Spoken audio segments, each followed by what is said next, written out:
Hi, welcome from the Midwest. We're Every Child Matters, a national, nonpartisan, nonprofit organization dedicated to making children a top election campaign issue. We're live online today with prominent children and family leaders, as well as grassroots advocates, for a special forum to lift up kids' issues. The forum is Voting for Kids, a conversation on children's health, childcare, paid leave, and ending child poverty.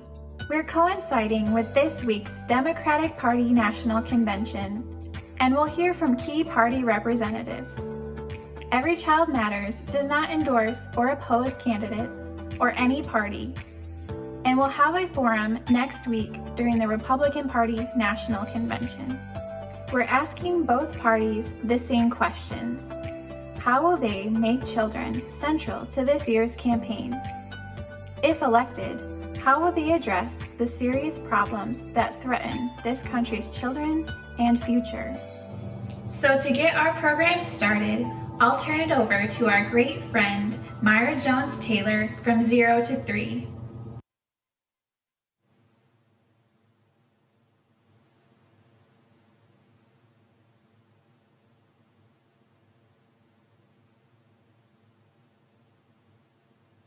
Okay, great.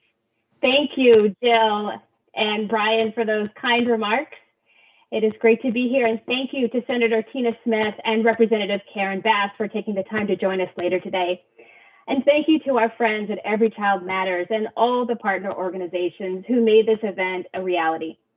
As we kick off our amazing lineup of speakers to address the many issues affecting children and families today, I want to focus my remarks on the plight of babies and families and how they are struggling through this pandemic across the country. Long before any of us had ever heard of COVID-19, infants, toddlers, and their families in this country were already struggling, especially Black and brown babies. When 0 to 3 released the 2020 State of Babies yearbook earlier this summer, we explored how the state a baby is born in makes a huge difference in their lives. We also confirmed what many have long known, that Black and brown babies start at a major disadvantage no matter where in the United States they're born. Black babies are twice as likely as white babies to die before their first birthday, and Black women's maternal mortality rate is more than 3 times higher than among white women. And Black women have a 55% chance or rate of preterm births, higher than white women. When we come out of the other side of this pandemic, and we will, we as a country have a tremendous amount of work ahead of us to identify disparities and make the potential of every baby a national priority. COVID has exposed the threadbare systems that support our babies and families and has deepened the childcare crisis we're facing today. Historically, national policies have fundamentally ignored the vital role that families play in our economy. The virus has demonstrated that as a nation, we simply stand on the sidelines while families juggle their jobs and babies, and too often feel like they are failing at both while they struggle to make ends meet. As the next administration looks to steer our country out of the pandemic and set us on the path to a full recovery, we are at a crossroads. We can continue along our current path, squandering the potential of an entire generation and jeopardizing our nation's security and future prosperity, or we can invest in what babies and families need to thrive, quickening our recovery while ensuring our next generation of leaders, innovators, and workers can meet their full potential. The COVID-19 pandemic has proven that if families can't work, our economy can't work. National policies on any subject need to keep our families centered, and we must ensure that those policies are implemented equitably. Otherwise, we will end up shortchanging an entire half of our nation's children. Furthermore, if we don't emphasize supporting development as soon as a baby opens their eyes for the first time, we are missing the opportunity to propel rapidly developing brains to their brightest possible future.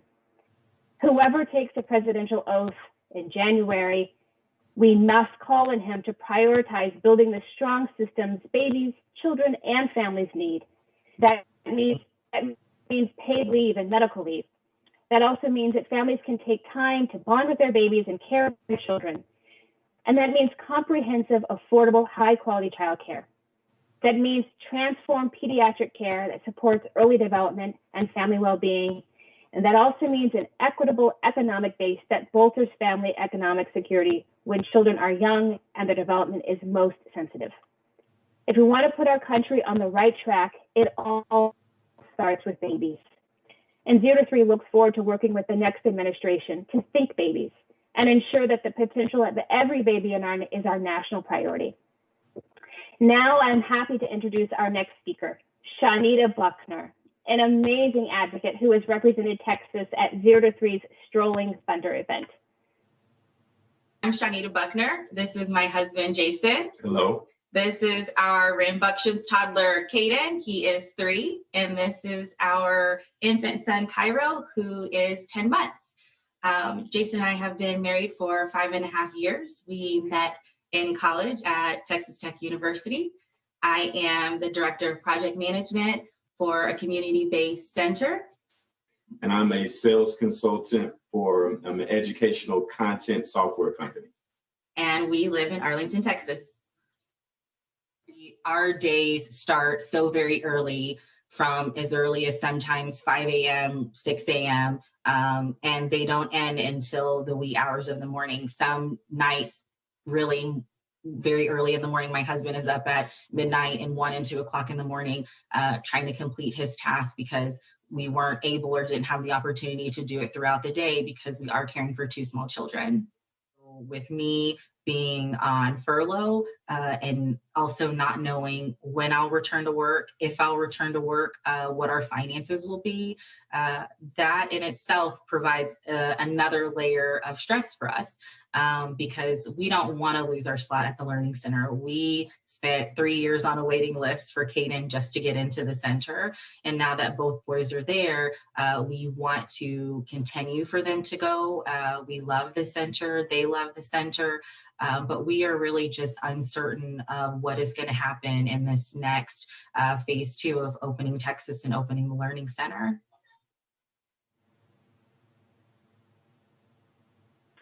Thank you, Shanita. And now we welcome our next panelist, Sade Munsami. Thank you, Myra.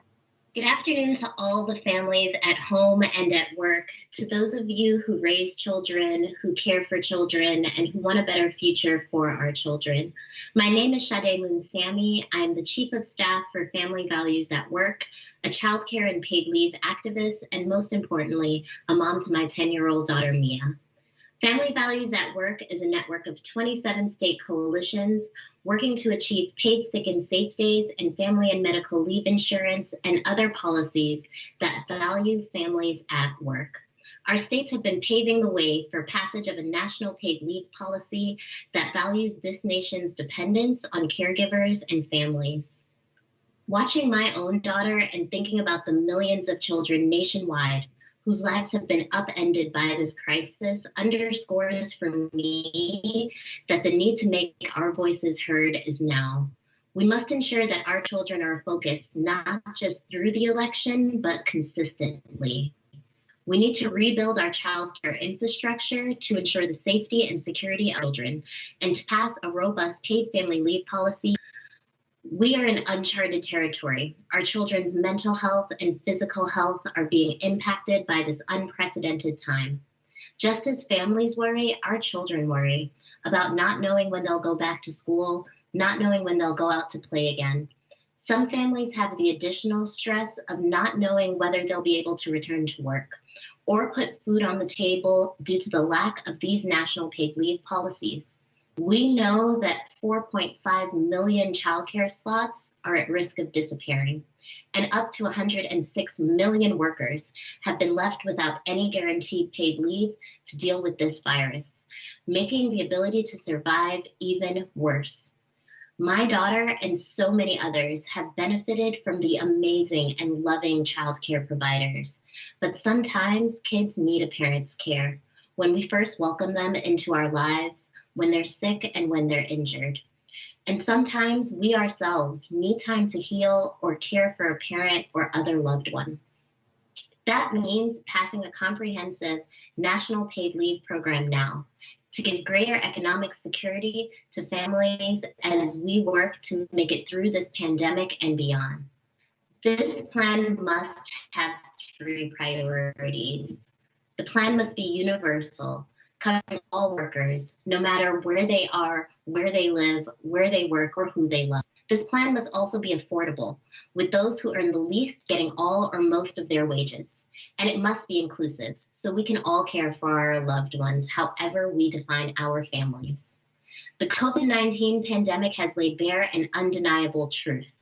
What many considered the normal economy wasn't working for most people. The appalling blow to communities of color and disregard for essential workers reflect policies and practices that have existed since our nation's founding.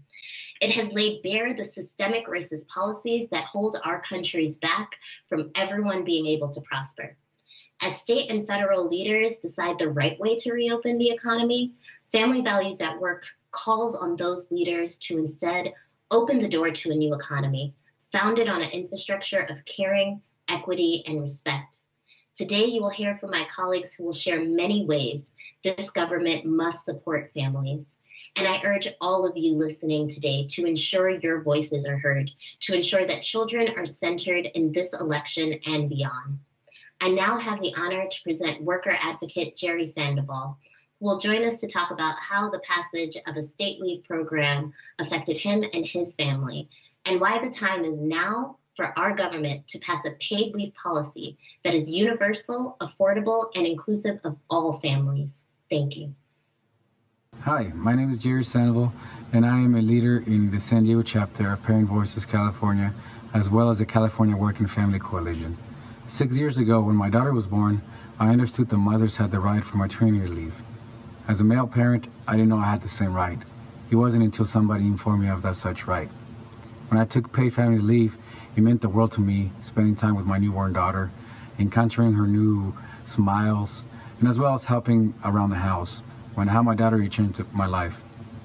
I had 2 awesome but yet short weeks. Because of financial reasons, I had to return back to work sooner than expected. I worked for the security department of a privately owned hotel, and like many other people, I live paycheck to paycheck. It was very hard, only receiving 60 to 70% of the pay. That is the main reason I returned back to work. My daughter had to be 3 years old to qualify for childcare. It was then that I got involved with Parent Voices and began advocating for childcare. At the same time, I got involved with California Working Family Coalition and began advocating for paid family leave. I believe it is very important and essential that we have job protection when we take family leave. Our job status should not change when we return from paid family leave. Thank you very much.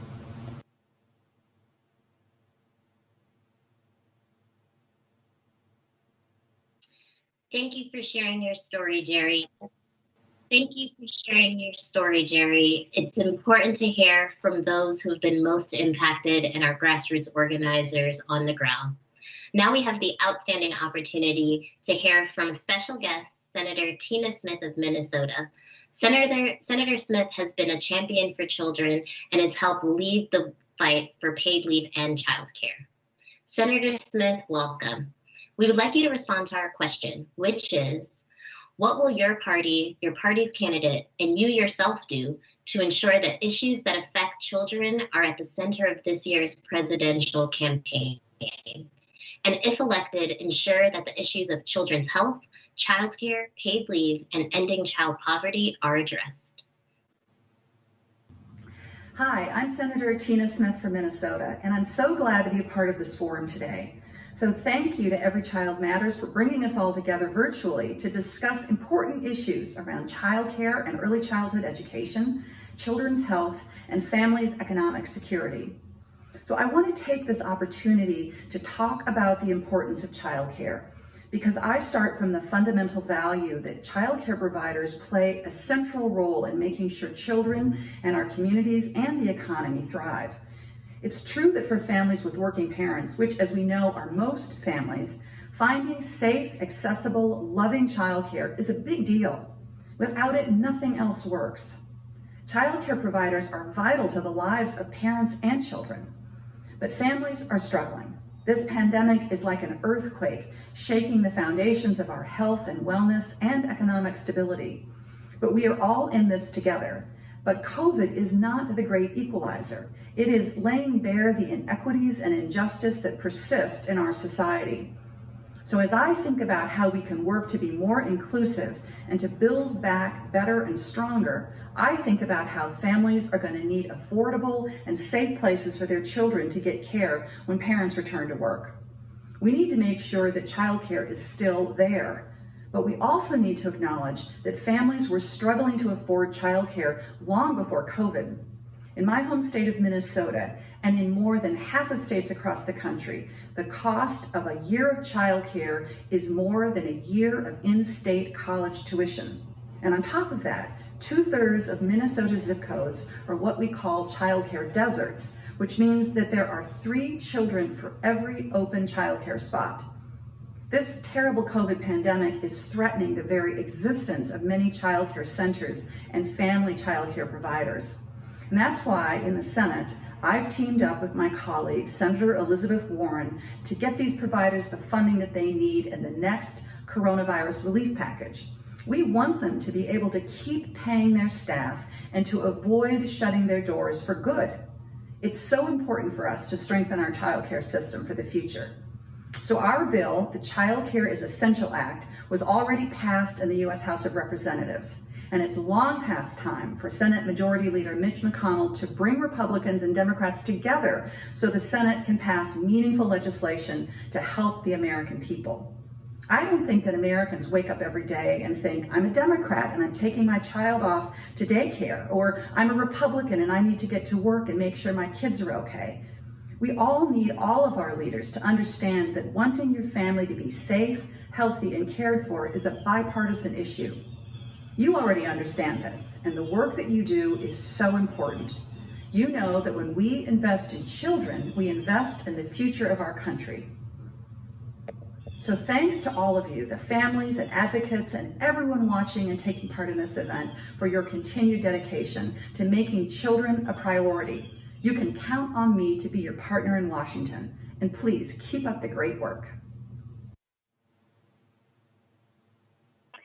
Thank you, Senator Smith. I'd now like to introduce Emily Gardner, the Communications Director for the Children's Defense Fund. Thank you, Myra. The Children's Defense Fund has worked for nearly 50 years to hold our country accountable to meet all the needs of all children, from ending child poverty to safeguarding children's health to meeting the unique needs of children in the child welfare system and more. These are issues that have only become more urgent in recent months in the midst of the COVID-19 pandemic. So we have a lot that we could share today, but we would rather have you hear directly from one of the young people that we're fighting for. Freyshawn Collins is one of CDF's incredible Beat the Odds Awards recipients. He is an activist in his community in Minneapolis, Minnesota, and he is a first-time voter. We asked Freyshawn to share his own inspiring story and his perspective on the change that he wants to see in this country, to serve as a reminder to all of us of all the young lives that are truly at stake in this election. So with that, I will turn it over to Freyshawn. Hello, my name is Freyshawn Collins. I am an activist and a first-time voter and a representative of the Children's Defense Fund, Beat the Odds Award. I am speaking with you today because I want to share my story. My story is unique, but there are thousands of young people across the world with stories like mine, and whose futures are at stake with this election. Motivational speaker and preacher Dr. Eric Thomas states, pain is temporary. It may last for a minute or an hour or a day or even a year, but eventually it will subside and something else will take its place. If I quit, however, it will last forever. I am very grateful to my support system who never allowed me to feel pain for too long. My story begins like this. I grew up with 4 siblings and 2 older brothers and 2 older sisters. Since I was a kid, I can remember when I was 5 years old and it was the day before Easter. My mother was shot and killed on her way to the store to get me and my brothers some Easter outfits. I can just remember when my dad walked in the house hugging me very tight, with tears coming down his eyes saying he loved me very much and he's sorry. It wasn't his fault. He's a good man, so of course he'll take the blame. My grandma took me and my sibling in a few weeks after my mother's death. I stayed with my grandmother for 13 years after my birthday. My grandma got cancer. She was a good woman to her and to all the people.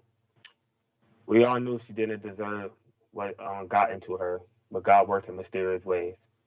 When my grandmother passed of cancer on November 14, 11 days after my 18th birthday, I couldn't believe it. I finally knew I had to grow up as a man and take control of things. So I took the place of the head household of my grandma where she was living in. I started paying bills and making sure it was food on the table and clothes on my back. I had very good help by my support system from my family as well. The maturity came out of me very quickly as I knew I had to grow up. I started doing better in school, even though I was doing a fantastic job already. I started winning awards such as the Beat the Odds Award and the Children's Defense Fund and honor rolls and award from basketball. Life started to look bright, even though there were some sad stories as well. God definitely started opening more doors for me, and I appreciate it, and I took full advantage of it. This brings me all back to the election. As a first-time voter and someone who had beaten the odds already, I am interested in the following issues. Supporting a candidate who focuses on stopping gun violence in my community. Supporting a candidate who can reunite and bring people together. And supporting someone who will work on reforming the police. There are too many families in this country who don't have enough to eat or a place to live. Too many children who have to take the responsibility for making ends meet for their families, like I did. And too many neighborhoods where gun violence is taking the lives of innocent people like my mother. I'm voting in this election because their families matter and they deserve change. Thank you. Thank you, Freyshawn, for your inspired words. You are truly a leader that we need. Next, we'll hear from Senior Analyst for the National Association for the Education of Young Children, Lucy Rocio. Thanks so much, Myra. Across America, individuals are suffering the devastating blow of the COVID-19 pandemic. And for those who are part of families with young children, or who have committed their lives to working with babies, infants, and toddlers, this period comes with a particularly painful reality. The coronavirus pandemic has exacerbated, across all states and settings, the challenges programs were already facing prior to the pandemic, and the child care sector is now on the brink of collapse. Through my role at the National Association for the Education of Young Children, the professional membership organization for the early childhood field, working to promote high-quality early learning for all young children birth through age 8, I have heard countless stories from child care providers and early childhood educators, similar to the one you will hear from my colleague Tracy Weston in just a few minutes, about the need to have elected officials who understand the importance of early childhood education. But it is not enough to simply understand the importance of high quality early learning.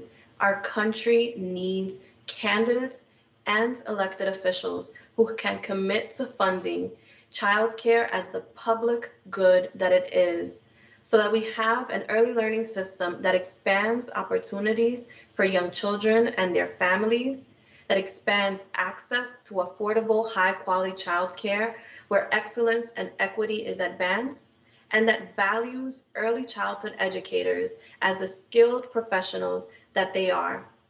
The reality is that while newspapers and media outlets from across the country have elevated the issues raised by organizations like ours and our more than 60,000 members and 50 affiliates to sound the alarm about the crisis at hand, current elected officials have fallen painfully short in providing this $99 billion industry the substantial, targeted federal and state investments needed to stabilize and support child care.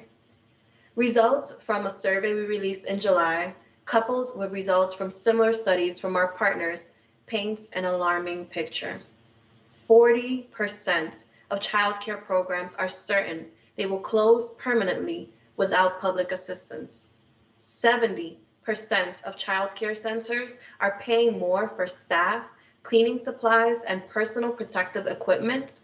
More than 325,000 child care workers have lost their jobs since the pandemic hit.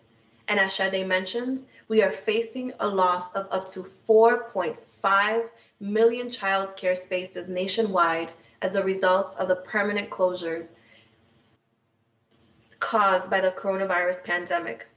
Now, more than ever, we need candidates who support a comprehensive investment in childcare that addresses the reality programs are confronting today and what is needed to move beyond this crisis and into a better future for parents, educators, and businesses alike. I'd now like to kick it over to my colleague and co-founder of Noah's Ark Preschool Academy of Terrell Incorporated, Tracy L. Weston. Hello everyone, my name is Tracy L. Weston and I am the proud co-founder of Noah's Ark Preschool Academy of Terrell Incorporated, a child care program serving the rural community of Terrell County in Dawson, Georgia. Since September of 2015, Noah's Ark has been providing quality care for 35 infants and toddlers from 6 weeks to 4 years old in a county that has an estimated population of 8,500 people. Most of the families of the children I have in my care have limited options of employment and work primarily in fast food restaurants or in local stores, making on average less than $10,000 a year. When I co-founded Noah's Ark, I did not want access to quality child care to be an additional challenge to these families who needed child care in order to work and feed their families. Yet because of the devastating blow of the COVID-19 pandemic, I am fearful that my program will soon be gone, and with it our role as the leading child care center in the community. You see, prior to the pandemic, we had expanded our services at Noah's Ark to meet our families' needs and were providing care to an additional 27 children through an after-school and summer camp program.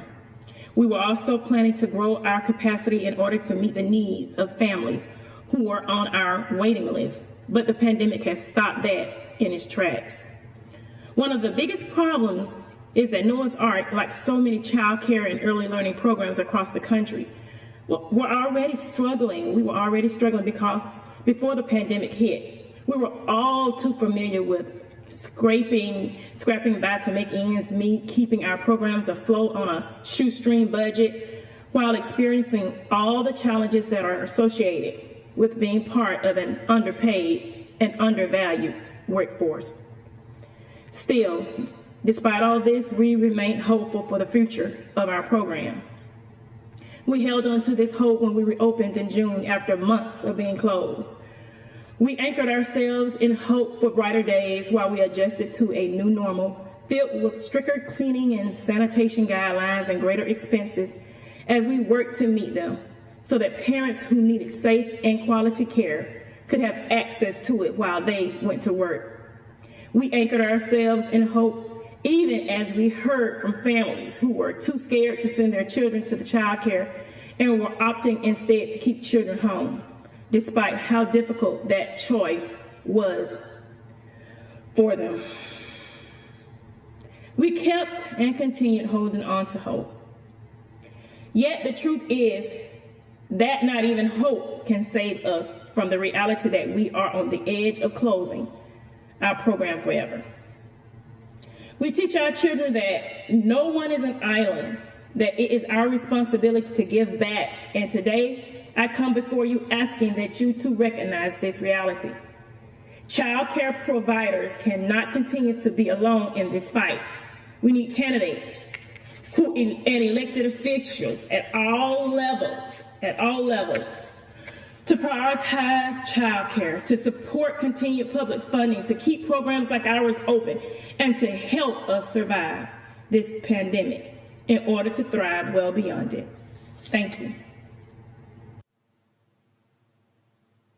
Thank you, Lucy and Tracy. I hope every candidate heard your voice just now, Tracy. What powerful words, and we stand with you.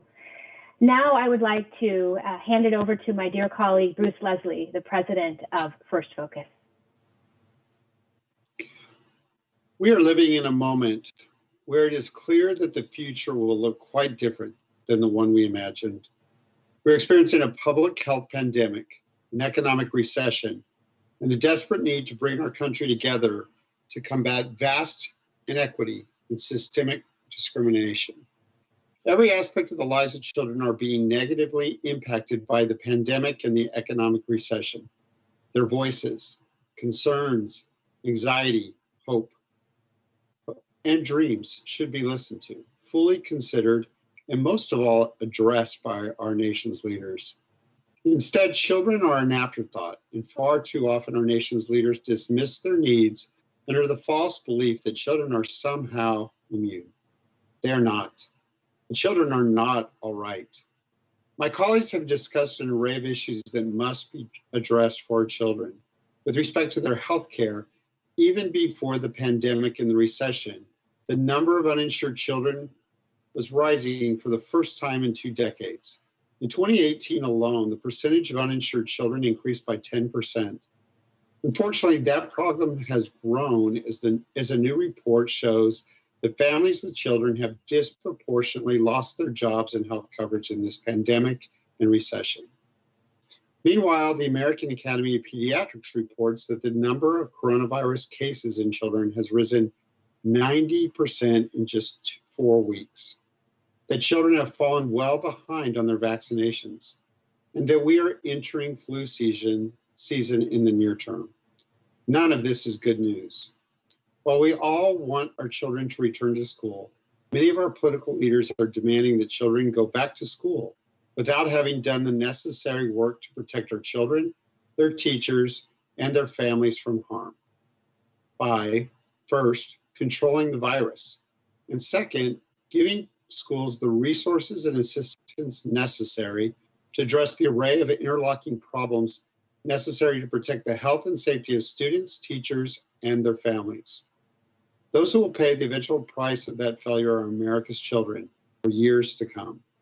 Our nation's leaders must work on ways to come out of the current crisis with the hope of a better America and a better world for the next generation. Our national and state leaders must pay attention to and focus on the needs of children and get it right. Our future depends on it. First, our nation's leaders need to plan to cover all kids. We must reverse the recent increase in the number of uninsured children and ensure that all children have health insurance coverage. Second, our nation's leaders must recognize that children are not little adults and they have unique healthcare needs.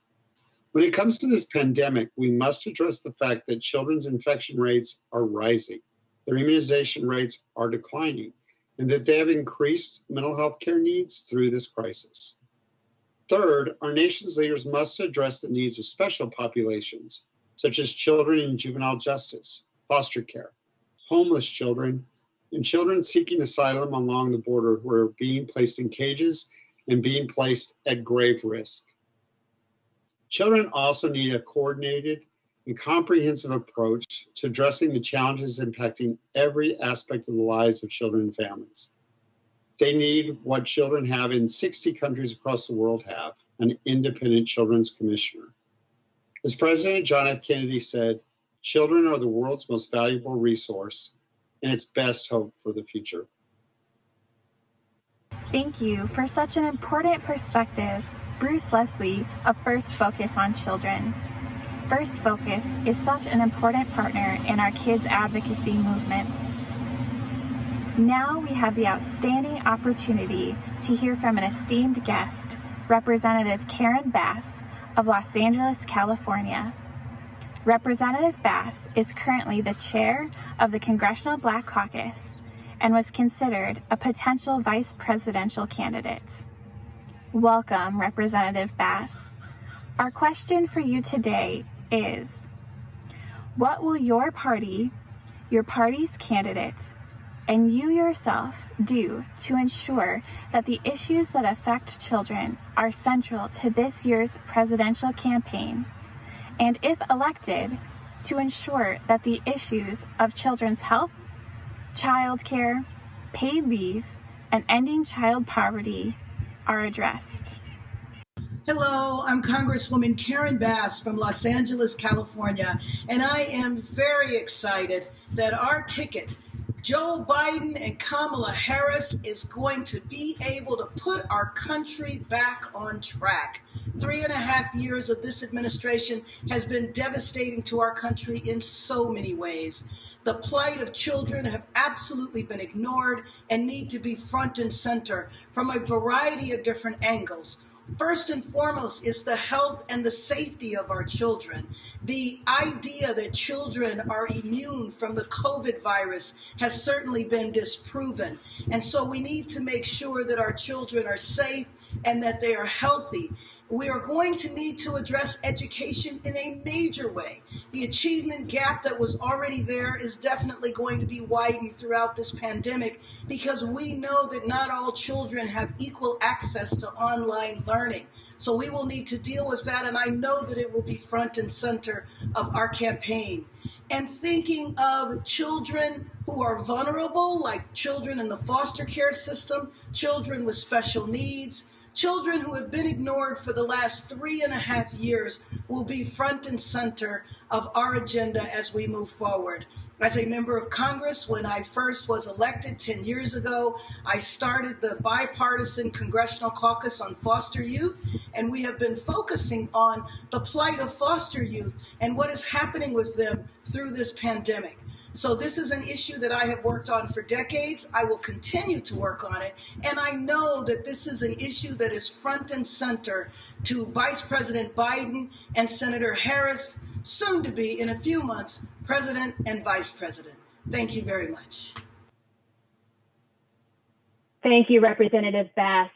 And now on to our final panelist, Executive Director of First 5 Years Fund and a dear colleague as well, Sarah Ritling. Thank you so much for having me, and thank you, Myra, for that introduction. I'm thrilled to be here with everyone today. My goal is to leave you with hope and optimism for what we can achieve together. Like everything these days, I start with the current pandemic and what it's surfacing with respect to childcare in particular, which is quite simply that childcare is foundational. It is essential, whether it's the high quality experience that sets a child on the path to success or the very basis from which any economic recovery must rest.